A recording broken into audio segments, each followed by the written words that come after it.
Le he titulado a este personaje y lo que vamos a ver es fiel hasta el final.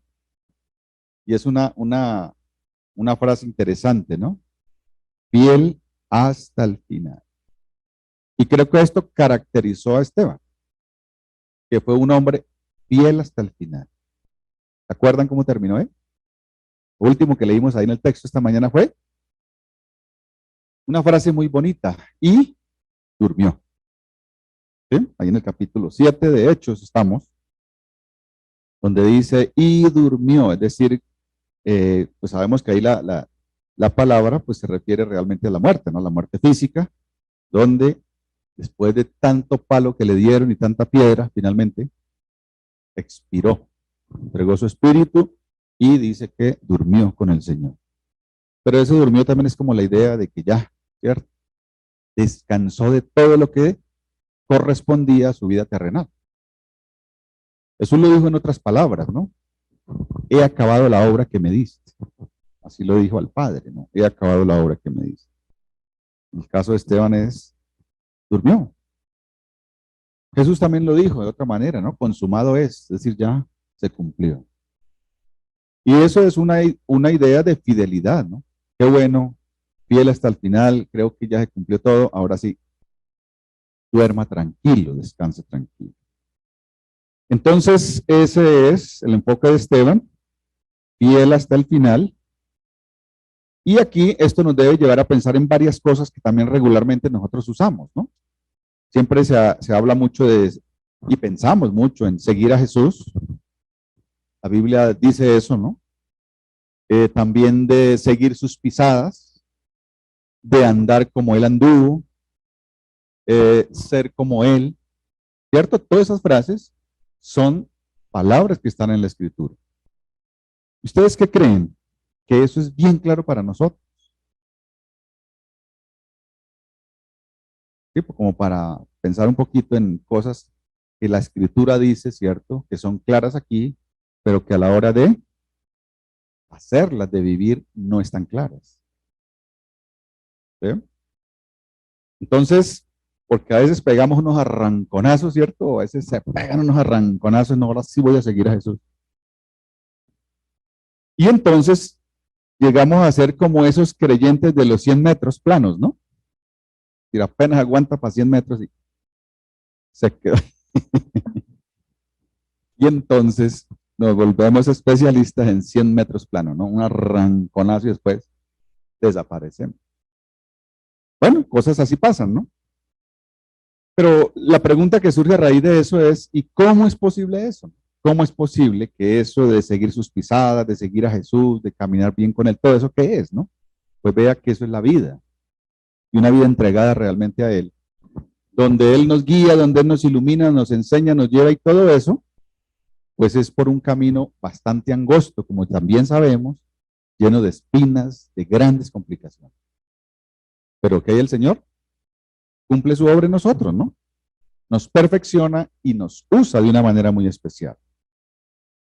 En el caso de Esteban, fue uno de los que recibieron la palabra de Dios. Si usted tiene ahí, mire los anteriores capítulos, cómo arranca, ¿no? La iglesia primitiva, desde donde nos dejó Javier hoy, digamos, ¿no? De la resurrección y todo eso, después viene la ascensión, después hay unos discípulos que se quedan en Jerusalén esperando la promesa de la venida del Espíritu Santo, efectivamente reciben el Espíritu Santo, ¿y qué pasa con esos creyentes que estaban ahí?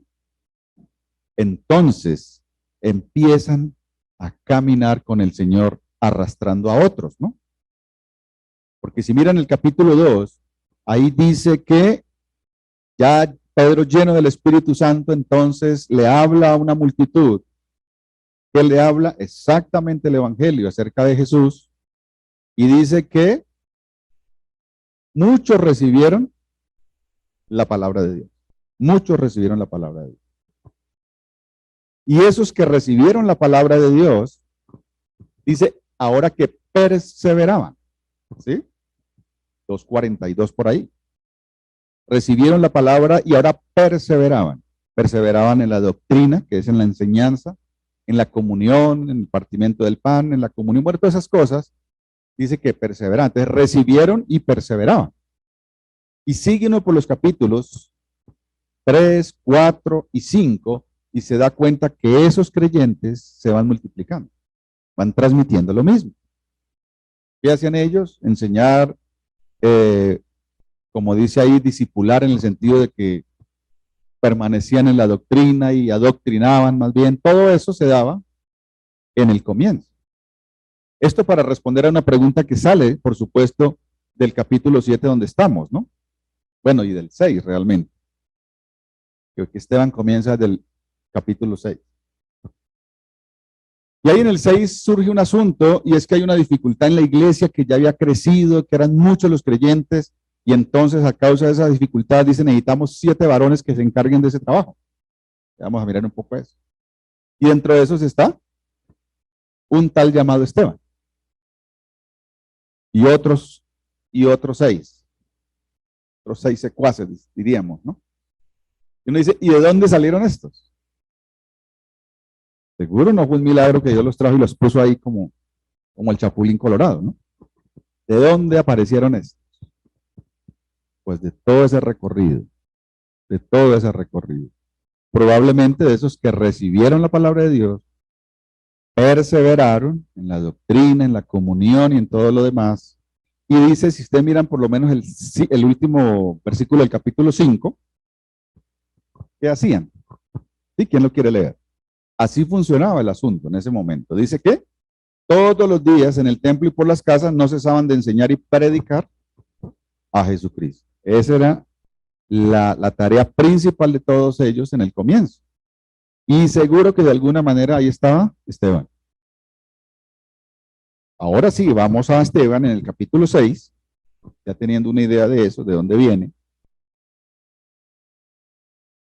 Y vamos a ver que en el capítulo 6, cuando se presenta la situación, podemos leer ahí 1 y 2, dice que en aquellos días, como creciera el número de los discípulos, mire cómo les llaman, ¿no? Eso es también muy importante, los discípulos. Hubo murmuración de los griegos contra los hebreos de que las viudas de aquellos eran desatendidas en la distribución diaria. Esto era como un servicio que prestaban de ayuda a las viudas, les daban su sustento, bueno, una cuestión social que desarrollaba la iglesia, pero había dificultades, dice, eran desatendidas, es decir, que no les brindaban una buena atención. Entonces los 12, que eran los encargados de la parte espiritual, del ministerio espiritual, de la palabra y la oración, entonces dice que convocaron a la multitud de los discípulos y dijeron, no es justo que nosotros dejemos la palabra de Dios para servir a las mesas. Y en el versículo 3 entonces viene la propuesta. Buscad pues, hermanos de entre vosotros, a 7 varones, y ahí comienza. Busquen a 7 varones porque necesitamos suplir ese servicio, ¿cierto?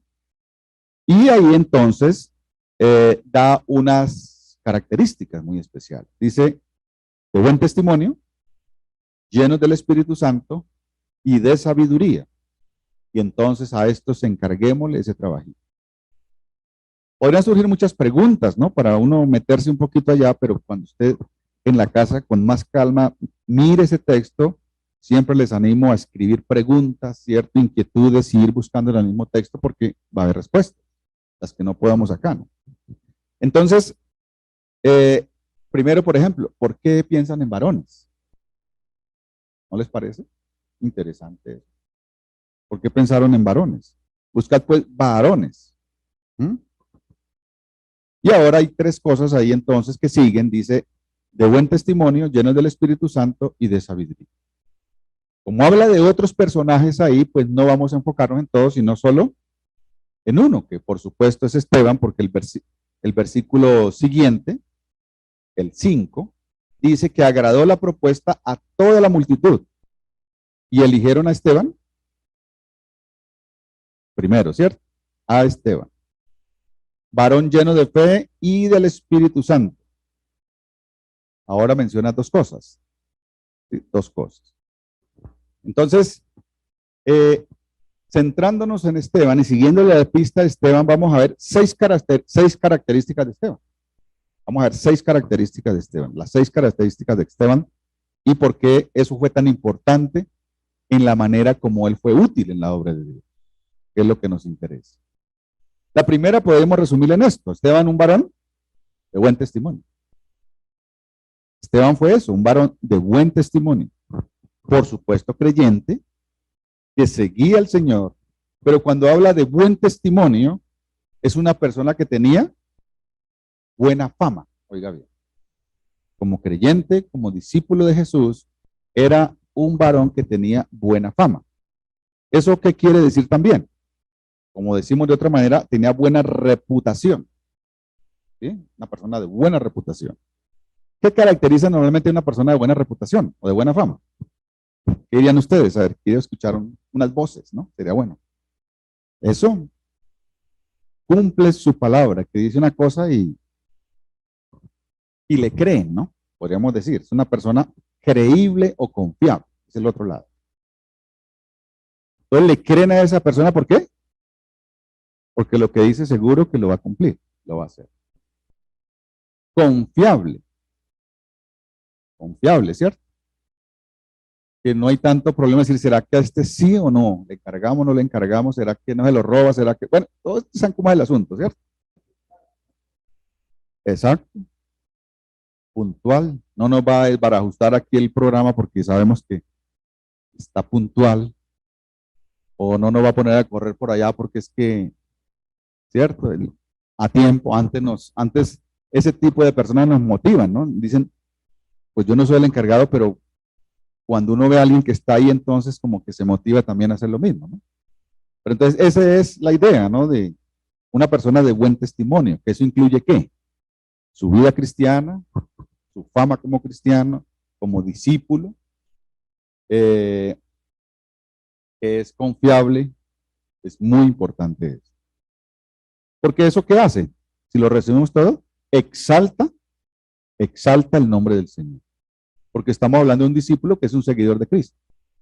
Y si este dice que es un discípulo de Cristo, pues si lo ven así, que van a decir, sí, oiga, se parece a Cristo, ¿no? Y gracias al Señor por esa persona en la cual podemos confiar, a la cual le podemos creer. ¿Mm? Eso es la primera característica de Esteban. ¿Qué dice la frase que tenemos ahí en blanco? ¿Sí está ahí la número 1? Ah, no, es que está en otro asunto. Bueno.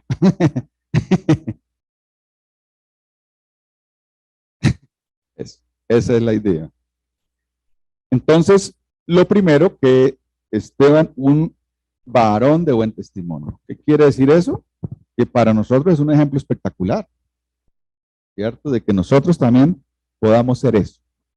Pero una muy buena cosa ahí no es que yo aparente eso, ¿sí? Porque a veces cuando se habla de buen testimonio se cae en ese bache, en ese riesgo, ¿no? No, yo ahora tengo que en la iglesia mostrar que soy una persona confiable, ¿sí? No es que se proponga eso, porque eso tiene directa relación con la vida con el Señor. ¿Mm? Y eso es de creerle al Señor, caminar con Él, ¿cierto? Adoptar lo que Él dice y entonces el resultado es ¿qué? Una vida, sí. Una vida de buen testimonio, que es una vida confiable, que es una vida de buena fama y reputación como hijo de Dios. ¿Por qué hacía énfasis eso? Porque en la parte religiosa es muy fácil caer en ese rollo, ¿no? Por ejemplo, para ciertos asuntos religiosos, entonces hay que montar cierto asunto porque ya tengo que aparecer así. No, no hay que aparecer, hay que ser lo que es. ¿Sí? Entonces, primero, de buen testimonio. Vamos al segundo. También Esteban dice que era un varón lleno del Espíritu Santo. ¿Sí? Es el segundo que tenemos ahí. Lleno del Espíritu Santo. Es otra de las doctrinas muy importantes y cosas muy importantes para tener en cuenta, pero también que vale la pena pensar, ¿no? Ya de manera práctica, yo que entiendo por eso de ser lleno del Espíritu Santo. Más en nuestros días hay doctrinas donde eso lo ven de otro lado. Creo que es ser lleno del Espíritu Santo. Voy a decir lo que no es, ¿no? Para que, primero. Algunos dicen que ser lleno del Espíritu Santo es sentir calor en el cuerpo. ¿Mm? ¿Y es eso o no es eso? Que siente calor, porque el Espíritu Santo es sinónimo de fuego. Entonces, cuando el Espíritu lo llena, usted tiene que sentir calor y tener esa efervescencia para muchas cosas. ¿Mm? Eso puede ser una emoción, ¿no? ¿Qué más? No es que hablen lenguas, ¿no? Lenguas extrañas y toda esa cosa. Entonces, que ahí sí eso es un fruto de la llenura del Espíritu Santo. Tampoco es. ¿Mm? Entonces, cuando se habla de lleno del Espíritu Santo, hay una palabra que se usa mucho ahí, en otras versiones y eso, y es que es controlado. Es ser lleno es ser controlado, pero casi quedamos en las mismas, ¿sí o no? Ser lleno es ser controlado. Entonces, usted es controlado, usted es lleno. Y si usted es lleno, usted es controlado. ¿Qué es eso? Usemos otra. Es la persona, en el caso de una persona que llena el Espíritu Santo, es la persona que es dominada, oiga bien, dominada por Dios, que tiene una vida que es dominada por Dios. Y si miramos a Esteban, era una persona que tenía esa vida, su vida era dominada por Dios. Es decir, Esteban no vivía de acuerdo a lo que él pensaba, no seguía lo que él quería, porque si no, no hubiera llegado hasta el final siendo fiel. Era una vida totalmente controlada, dominada por el Señor. Y solamente mirando esa parte, uno dice hoy día, ¿cómo luchamos, no? Porque lo primero que hay en nosotros es, a mí nadie me controla, ¿sí o no? Escuchamos niños desde los poquitos años, jóvenes mucho más aferrados hoy con las diferentes revueltas que hay en la del mundo. A veces intentando defender cosas, sí, que generan algún bienestar, pero que también lo aplican en el campo espiritual. A mí nadie me controla. ¿Mm? Resulta que así como somos de dependientes en la vida de Dios, también necesitamos que nuestra vida sea controlada. Y por supuesto, por Dios, en este caso el Espíritu Santo. Porque la única manera de aprovechar de todas esas bendiciones que Dios nos ha dado, de vivir una vida como Dios quiere, necesitamos que Él sea el que controle nuestra vida. Él domine ¿qué? Nuestros deseos, nuestros sentimientos, nuestras emociones. Si eso no sucede, ¿dónde vamos a parar nosotros? ¿O dónde para el ser humano? ¿Qué podemos decir de eso? ¿Dónde han parado muchos seres humanos? Totalmente, totalmente llevados por esas cosas, emociones, sentimientos, pensamientos, deseos, ¿dónde han parado? Pues esas son las noticias que todo el tiempo están en nuestros noticieros. Las novelas, los cortometrajes y todo lo que hay que son historias de que de eso, de gente que simplemente ha querido seguir sus propios deseos, que nadie los controle en la vida, sino hacer lo que quieren. Han terminado en eso. Porque nosotros necesitamos control. Control. Porque a veces no es tanto, aunque es duro, ¿no? No es tanto un pecado que cometemos. No es tanto un acto pecaminoso que cometemos, sino ¿sabe qué? La capacidad que tenemos para hacer mal. ¿Sí? La capacidad que hay en nosotros como seres humanos de hacer mal. Por eso David dijo que, dame un corazón limpio, limpia mi corazón, ¿cierto? En mí hay maldad. En maldad me concibió mi madre, dijo él. Cosas serias. Y eso está ahí. Y si eso no tiene control, si Dios no controla eso, ¿dónde vamos a llegar nosotros? O cualquier ser humano. Por más que pensemos aquí nosotros como creyentes, sin embargo, como creyentes podemos hacer igual. Muchos males si Dios no controla nuestra vida. De hecho, pues lo que sigue, ¿no? Lamentos y de todo eso. Entonces, Es hablar de una vida dominada por Dios, controlada por Dios, ¿cierto? En el caso de Esteban, vivía y hacía cosas que mostraban que él no tenía el control de su vida, ¿cómo le parece?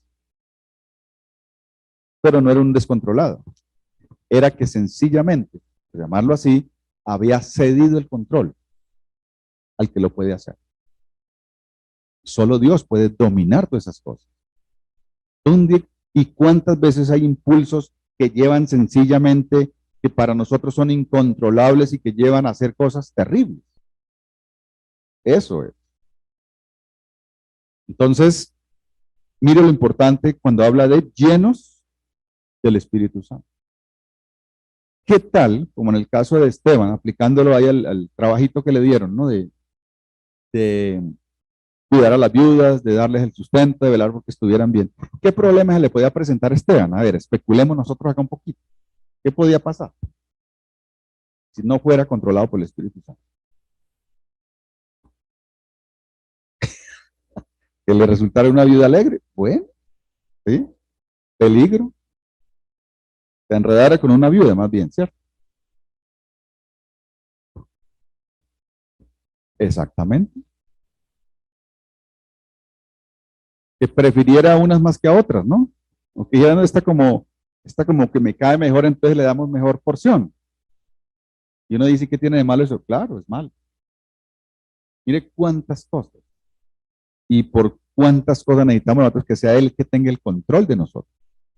Porque en todo el campo y los campos en que nos movemos necesitamos de ese control. Ahí tenemos brillantes pensamientos, ideas, deseos, lo que sea, creemos nosotros, pero a la larga lo que lleva es algo terrible.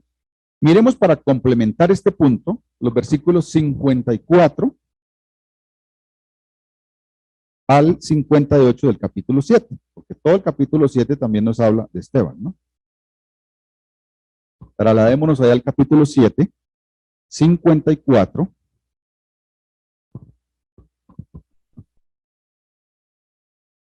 Porque después lo que sucede con Esteban es que aparte de que servía aquí, también estaba predicando la palabra de Dios. Y entonces le predicaba a toda la gente que estaba allí, judíos y gentiles, y les hablaba de Cristo y de todo esto. Entonces, ¿qué sucede? Que eso los alborotó a todos, ¿no? Porque cuando se predica la palabra como es y frente a toda esta cantidad de impíos, pues por supuesto se revolcó todo, ¿no? Y eso es lo que miramos ahí ya a partir del versículo 54. ¿Qué dice? ¿Quién quiere leer? Miren la situación. Después de predicarles a Jesucristo, ¿cuál es la reacción que hay allí? Dice que oyendo estas cosas, ¿qué hacían ellos? Se enfurecían en sus corazones, crujían los dientes. ¿Cuándo sucede eso? Cuando uno tiene piedra, ¿sí o no? Cuando está llevado de la ira, entonces crujen los dientes contra Esteban por todo lo que estaba diciendo. Porque les estaba diciendo acerca de Jesús, de su muerte, de su resurrección y cómo ellos lo habían matado. Eso es lo que les estaba diciendo, entre otras cosas. Entonces, mire con razón cómo se daba esto, ¿no? El versículo 55, ¿qué dice? Otra persona, a ver. Mire cómo este ejemplo nos ayuda a entender esto de lleno, ¿no? El Espíritu Santo. Con todo esto en contra, y lo que querían hacer con Esteban, que no era solamente darle palos, sino matarlo y cogerlo y acabarlo, porque eso era lo que mostraba ahí, ¿cierto? En el 55 dice, pero, miren el contraste. En contraste, Esteban, ¿qué pasó? Dice, lleno del Espíritu Santo, pero ¿qué mostraba? Como decimos nosotros, ¿en qué andaba Esteban en ese momento? Dice, Esteban puesto los ojos en el cielo. ¿Estaba puesto en los dientes de ellos y cómo crujía? No, estaba puesto en el cielo sus ojos. La mira la había puesto en el cielo. Y dice que vio la gloria de Dios y a Jesús que estaba sentado a la diestra de Dios. ¿Notan que es llenura del Espíritu Santo ahí? No estaba llevado por los sentimientos, emociones del momento, porque ahí era para pelea, ¿sí o no? Pero él estaba, como decimos nosotros, elevado, en otro lado. Estaba concentrado en las cosas de arriba. Estaba concentrado en Dios, en lo que él sabía acerca de Dios. No estaba en lo que el hombre hacía o quería hacer. Una vida que controlada por Dios totalmente. Que en ese momento le llevaba a contemplar el cielo, la gloria de Dios, el resplandor de Dios, a Jesús sentado a la diestra de Dios. En eso estaba la mira de él. Y cuando somos llenos del Espíritu Santo, controlados por él, eso es lo que nos ocupa. En eso es que pensamos. Y de esa manera enfrentamos las cosas. ¿Qué sucede cuando no estamos controlados por el Espíritu Santo? Pues ahí hay muertos y desastres, ¿sí o no? Seguro hubiera sido eso. Versículo 56, y dijo, he aquí veo los cielos abiertos y al Hijo del Hombre que está sentado a la diestra de Dios. Ahí estaba él. Entonces ellos, dando grandes voces, se taparon los oídos y arremetieron en uno solo, contra él, es decir, acabarlo totalmente. Pero él no se defendió. No estaba en ese plan, menos en pelear contra ellos. Él estaba centrado en lo suyo. No importaba, a él no le importaba en ese momento que viniera lo que viniera. Aunque él seguro había pensado que aún la muerte venía a él. Sin embargo, no era lo que le importaba en ese momento. Porque no era su vida. Porque él no estaba controlado por sus propios deseos y emociones. Estaba totalmente dominado por Dios. Y eso es ser lleno del Espíritu Santo. Eso es ser controlado por el Espíritu Santo. En el 58, y echándole fuera de la ciudad, le apedrearon y los testigos pusieron sus ropas a los pies de un joven que se llamaba Saulo. Entonces note que lo echaron afuera, lo sacaron de la ciudad y lo apedrearon. Por lo menos la imagen que uno puede, que hasta ahora puede entender de eso, cómo lo hacían, era ponerlo ahí en una plaza y empezarle a dar piedra, ¿no? Pero creo que le daban palo primero, lo dejaban allá y después empezaban a darle piedra hasta que ahí quedaba sepultado, ¿no? Una montaña de piedra. Y ahí terminaba en ese caso. Entonces, la segunda característica para tener en cuenta, Esteban, un varón lleno del Espíritu Santo, ¿sí?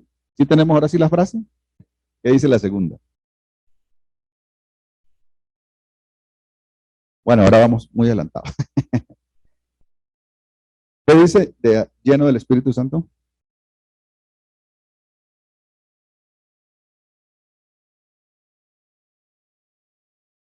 Es así, dominados por Dios, se hacen maravillas o podemos hacer maravillas. Podría haber una que lo complementa, ¿cierto? Dominados por nosotros mismos, ¿qué hacemos? Travesuras y desastres, ¿sí o no? Desastres, ¿se dan cuenta? ¿Por qué en la Biblia habla tanto de ser llenos del Espíritu Santo? La tercera, Esteban, un varón lleno de sabiduría. De sabiduría. De la manera más sencilla, pensando en la sabiduría, ¿no? Y de cuánto es necesario eso. De hecho, en el Antiguo Testamento encontramos muchas ilustraciones, definiciones, ejemplos de la sabiduría real, ¿no? ¿Cómo es? Pero de Salomón aprendemos, ¿no? Que fue el hombre más sabio. Y recuerdo una cosa que él dice en el libro de Eclesiastés, ¿no? Hablando de la sabiduría y todo eso, dice, refiriéndose al mundo y a todo lo que hay en este mundo, ¿sabe qué dijo? Vanidad de vanidades. Todo es vanidad. Conclusión del hombre que tuvo todo, hizo todo. Y dice, vanidad de vanidades. ¿Eso qué es? Eso es sabiduría enseñándonos a ver qué es el mundo y lo que hay en él. Vano. Otra de las cosas de Salomón es que dice que él se pasó toda la vida en este mundo tratando de entender para qué estaba el ser humano acá, ¿no? Por eso en muchas cosas él dice, pues lo bueno es trabajar duro, comer y disfrutar de eso que trabaja. Porque resulta que acumula cosas, se muere y no sabe para quién será. Y uno dice, ¿y eso qué? Pues eso es sabiduría de alguien que que vivió todas esas cosas. Entonces, al hablar de un varón lleno de sabiduría, estamos hablando de alguien que es sensato, cabal, ¿cierto? Y como decimos, anda con los pies bien puestecitos, porque fácilmente nos podemos elevar o fácilmente nos podemos ir contra el suelo. ¿A qué me refiero con eso? Elevar en el sentido de que a todo y todo lo espiritualizamos. Usted tiene que trabajar, hermano. No, yo voy a orar a ver cómo me provee el Señor. Ahí tiene un trabajo para realizar. ¿Sí ve? Y ese porque está orando, aunque no quiere trabajar, entonces dice que está bien. ¿Es sensato? No es sensato. Es mejor trabaje y mientras trabaja vaya orando. Creo que ese es más sensato, ¿no? A veces nos queremos ir contra el suelo y ser las víctimas de todo. Pobrecito de mí, por esto, es que para mí, si no, bueno, cantidad de cosas, ¿cierto? A veces se habla de que el orgullo es de los que tienen mucha riqueza y todo eso, ¿no? Hay pobres. Lo más duro es el orgullo de un pobre, ¿no? También. Pobre y orgulloso, como dicen por ahí, ¿cierto? Duro es, pero hay los dos extremos, ¿ve? El problema no es lo que hay en el mundo, sino lo que hay en el corazón, cómo se enfrenta la vida en ese caso. Entonces, sensato, cabal, que anda bien en sus sentidos, ¿no? Que percibe bien las cosas, ¿no? Que va con harta hambre por allá en algún lugar y unos olores a comida espectaculares. ¿Y qué hace? Se mete en el primer rincón o el primer lugar donde haya y come lo que sea, se llena, no importa lo que valga y todo eso, y ya. ¿Se satisfizo? No. Y aunque haya todo eso, sin embargo, sabe qué debe hacer en ese momento. ¿Mm? Eso es haciendo según el conocimiento divino, teniendo como pauta siempre el conocimiento divino para todo. En todas las cosas que nosotros vemos y nos movemos en este mundo, siempre es muy importante, por supuesto, tener en cuenta el conocimiento divino para interpretar todas esas cosas a la luz de la Biblia. Porque nosotros somos inclinados a interpretar las cosas a nuestra manera. Si hoy día nos falta trabajo o comida o cosas así que decimos, o que pueden decir algunos, ¿no? Ese es el mal gobierno, ¿se dan cuenta? ¿Sí? ¿Y hay sensatez? Bueno, y así hay muchas cosas, ¿no? Donde es otros son los que hacen y por esa razón yo sufro, ¿no? Una persona, un hijo de Dios, una criatura hecha a imagen y semejanza de Dios y tiene a Dios en su vida para hacer muchas cosas. Entonces, obrar con sabiduría, ¿no? Es que todo ese conocimiento que vamos adquiriendo también lo podamos poner en acción para hacer cosas reales que sean de beneficio para nuestras vidas y la vida de otros. Número 4, Esteban también era un varón con un corazón de siervo. ¿Mm? Bueno, ¿qué dice ahí en la frase de sabiduría? ¿Sí hay una ahí? Sí. ¿Quién la lee? ¿No se ve? No se ve. Eso. La sabiduría divina es necesaria para servir con idoneidad. ¿Mm? Con idoneidad. Porque a veces, solo por usar un ejemplo, que se me viene a la cabeza, cuando se habla del servicio, inmediatamente voy a servir, pero quiero es mandar. ¿Sí nota? Entonces creemos que servir a Dios es sinónimo de puesto para entonces tener dominio sobre otros. Eso es en el mundo. Jesús dijo, de nosotros no es así. Entonces, ¿por qué es importante la sabiduría para servir con toda idoneidad? Porque no importa, ¿cierto? El lugar, la forma, la función que haya que cumplir, ahí somos iguales servidores de Dios. Solamente que unos con más responsabilidades de otros, que otros. Eso es lo que pasa. Entonces, mire cómo eso nos hace idóneos en ese caso. 4, entonces, Esteban, un varón con un corazón de siervo. ¿Por qué se puede decir que Esteban era un varón con un corazón de siervo? ¿Alguien captó ya algo de acuerdo al pasaje que leímos? Y lo que dice el 6, por ejemplo. ¿Recuerdan para qué a él lo escogieron? Cuando dice que busquen, pues, hermanos de entre vosotros, a 7 varones de buen testimonio, llenos del Espíritu Santo y de sabiduría. Miren el cuadro más o menos, ¿no? Le dicen a la multitud de discípulos, busquen 7 varones con estas características. Si a usted le pusieran esa tarea, ¿qué haría? Inmediatamente, ¿qué haría? Piensa, ¿cierto? Empieza a observar, a ver qué, a quién ve con esas características. ¿De por qué decía, cuando dice buen testimonio, era un hombre que tenía buena fama? Porque fue lo que inmediatamente los demás le pusieron la lupa, ¿cierto? Para ver esto. Ahora, también, entonces lo tienen en cuenta y noten para el tipo de servicio que era. Era para un servicio de atender unas viudas. Probablemente servir a las mesas, buscar recursos, no sé cuánto implicaría eso, seguro era grande.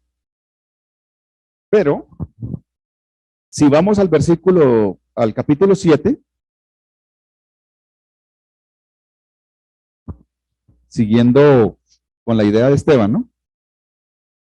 Lo encontramos predicando la palabra de Dios y hablando el evangelio a mucha gente, a los líderes judíos y todos los que estaban ahí, les hablaba muy bien la palabra de Dios.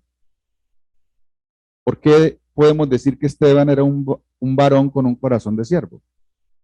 Porque así como podía pararse delante de muchos a explicar la palabra de Dios, también, ¿qué hacía? Servía a las viudas. Probablemente le pasaba el plato a las viudas, probablemente le ayudaba a pelar las papas para que hicieran el caldo para las viudas. Ningún problema con eso.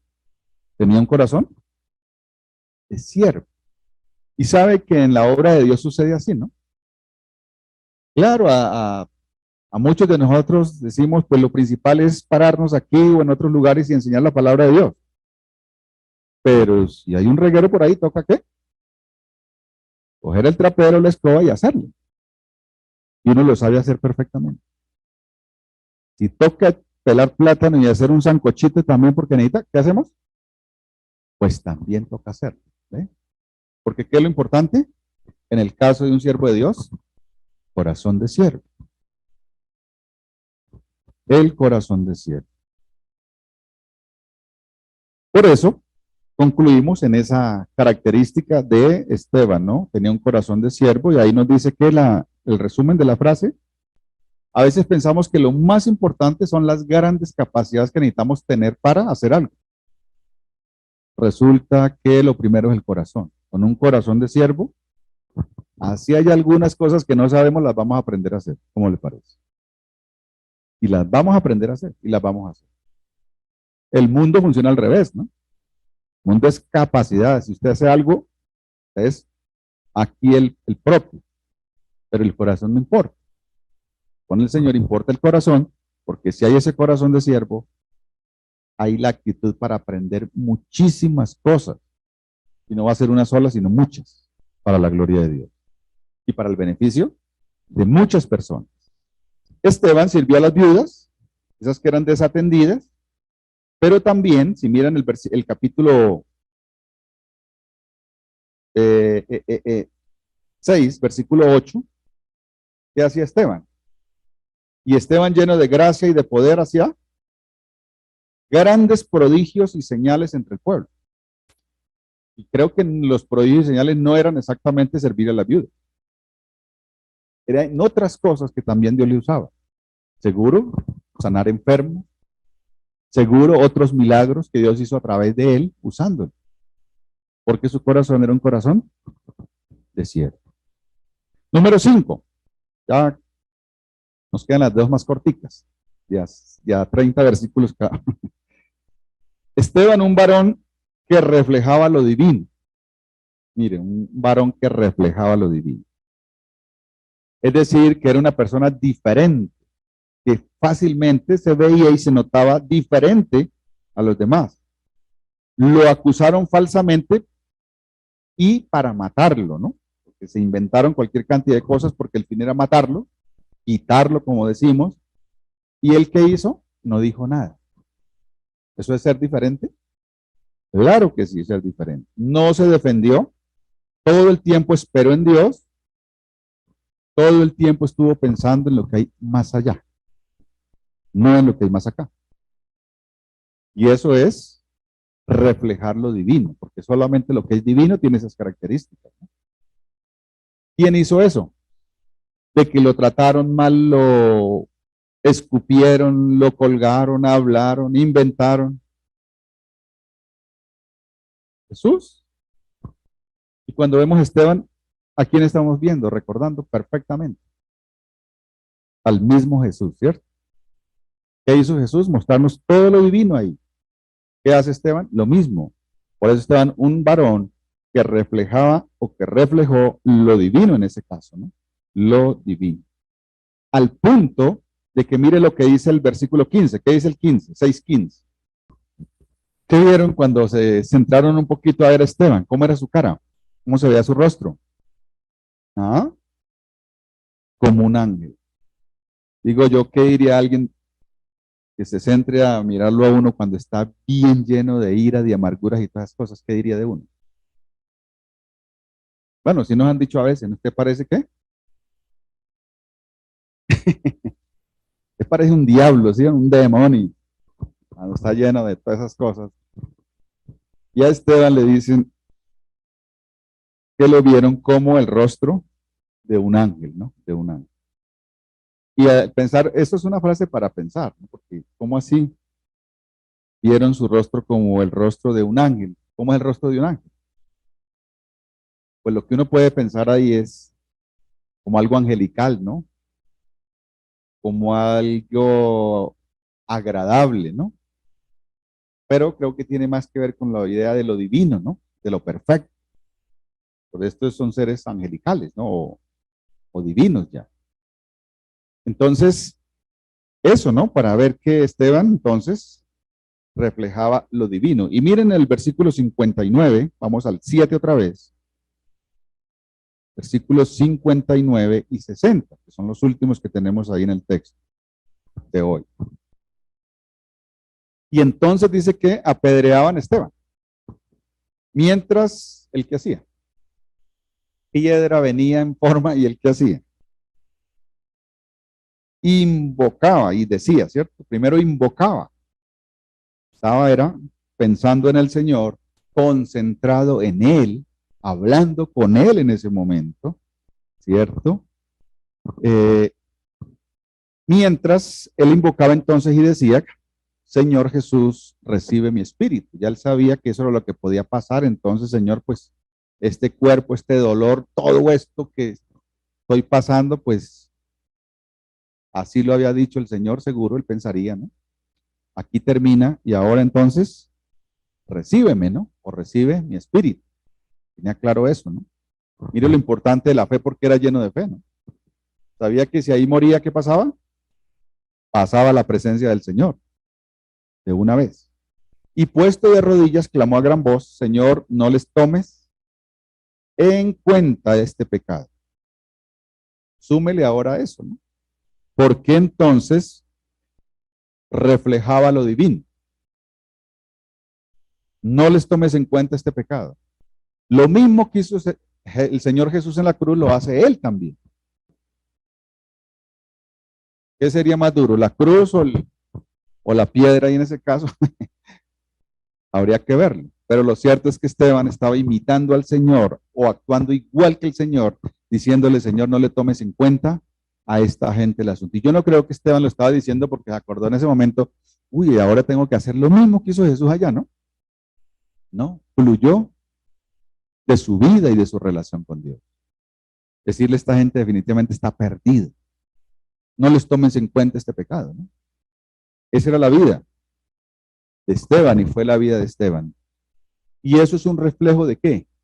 Eso es un reflejo de lo divino. Porque alguien en sus deseos pecaminosos jamás va a decir esto, jamás lo va a pensar. Que si le hacen un mal, entonces voy a decir, Señor, bendícelo.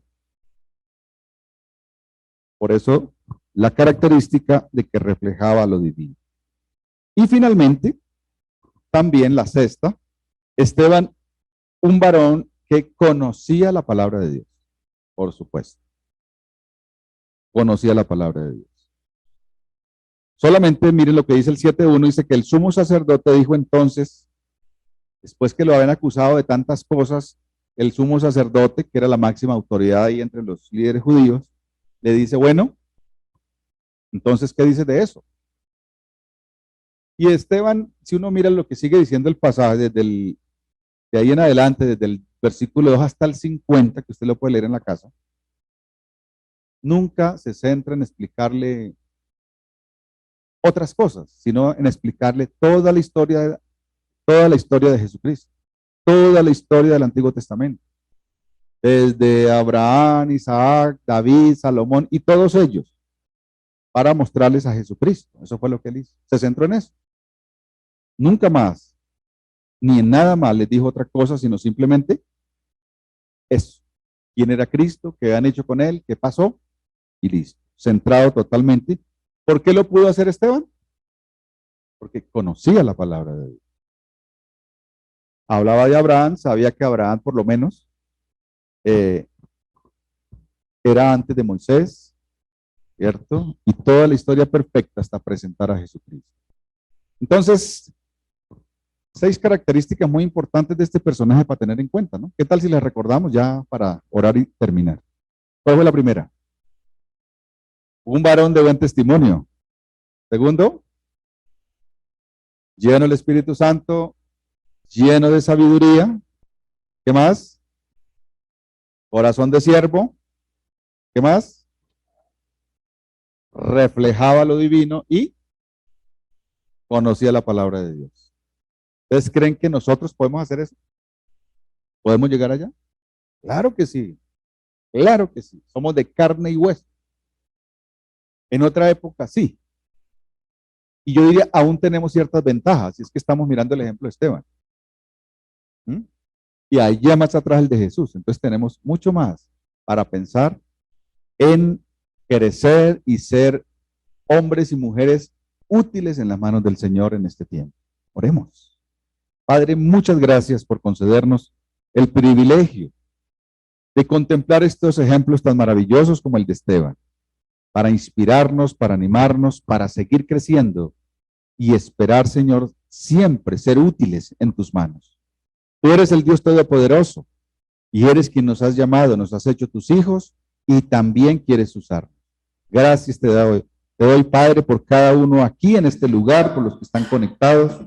Sus vidas están en tus manos. Tú eres el que tienes el poder para obrar allá muy dentro de cada corazón y seguir haciendo la obra que tú has empezado.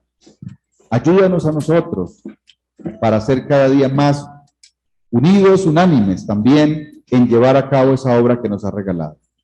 Gracias por hacernos partícipes, Señor, de esta misión tan especial para guiar a otros a conocerte y a muchos otros para servir y ser útiles en la obra tuya. Gracias por tanta y tanta bendición que nos da, Señor, en Cristo Jesús. Amén.